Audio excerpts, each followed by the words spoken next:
We've got live pictures of a Chinese plane landing in Taiwan. It's a historic move brokered by Taiwanese President Ma Ying-jeou, who has promised to strengthen economic ties with China.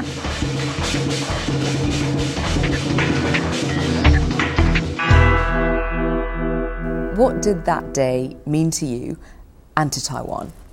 The most important thing is that it shows our determination to pursue peace and prosperity across the Taiwan Strait. That's a very important and strong message to the rest of the world. You said that it made headlines. Of course it would make headlines. The two sides were enemies for over 60 years. Now suddenly they talk about tourism. They talk about exchange of students and trade. And this is something very important and very historic. Did you, though, feel a sense of personal achievement on the day of that first flight? Yes, but it's not just by credit only. Many people work for that. And this is just the beginning. We have a long way to go. But in addition to those economic issues, we do have the issue of international space. For instance, our meaningful participation in the World Health Organization, for instance, and, of course, security issues. There are more than 1,000 short-range missiles on the mainland coast targeted against Taiwan. So what should we do about those when we are developing trade and other relationship? So all these issues are very complicated and are interconnected with each other. So we have to be very careful to steer a course that will really bring peace and prosperity to people across the Taiwan Strait. Have you any plans to bring up the presence of all those missiles with China's leadership? Well, we have repeatedly requested that the missiles be removed if we are going to negotiate a peace agreement. The offer was made last November by Mr. Hu Jintao. We actually believe that this is a good move, a positive move. But certainly we don't want to negotiate a peace agreement under the threat of missile attack. What are your impressions of China's current leadership, those with whom you would have to deal, like Hu Jintao and Wen Jiabao? Do you trust them? They are tough people, but they are also pragmatic.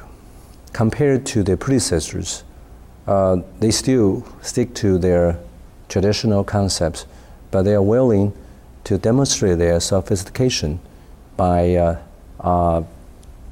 taking pragmatic approaches to issues that remain unresolved between the two sides. Now, one important step leading to the resumption of interrupted talks is that both sides now are ready to shelve the dispute and maintain the commonality. In other words, if any dispute that would interfere with the bilateral talks, then we'll just leave them aside and then proceed with other more urgent and more important issues. The kind of spirit is very important.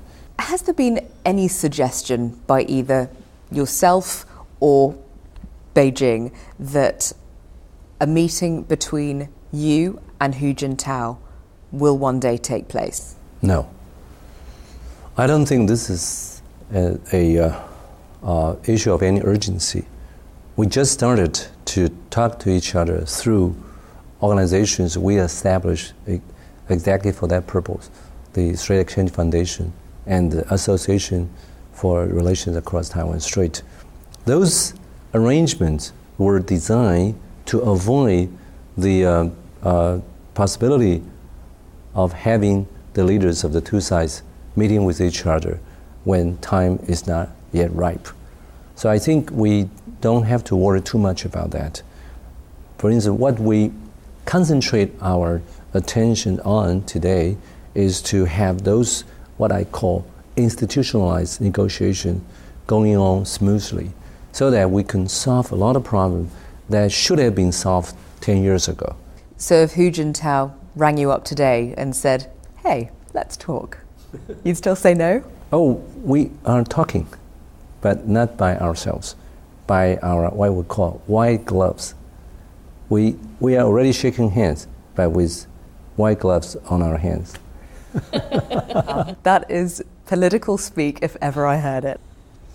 How do you strike the balance between being friendly towards Beijing, but then doing it in such a way that you don't alienate your own people? Well, there are people who have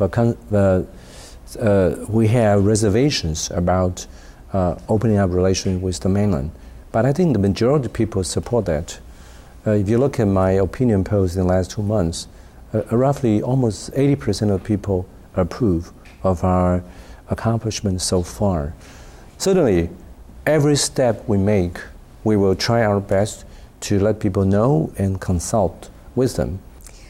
You've stated your desire to make an official visit to Washington. Any definite plans on the agenda?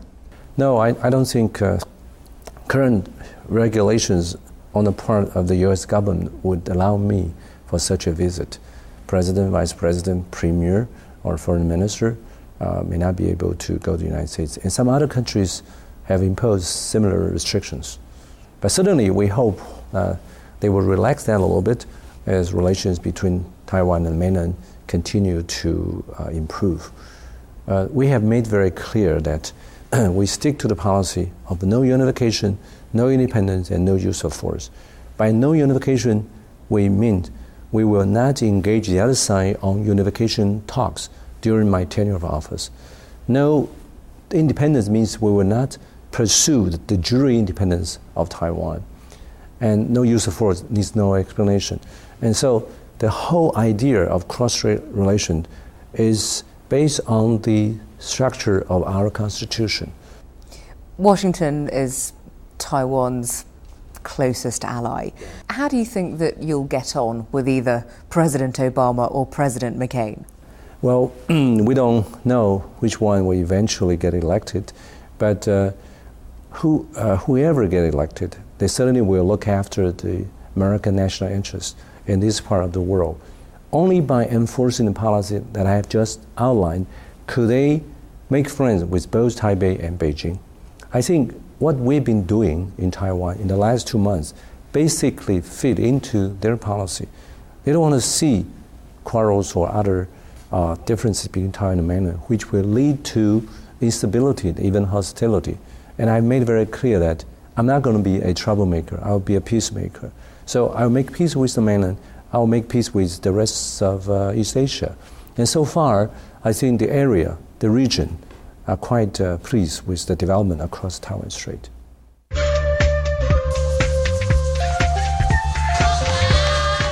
You very much marketed yourself as a man of the people. Right. Do you think that you're still going to be able to pursue such an image when you're living in an ivory tower, so to speak?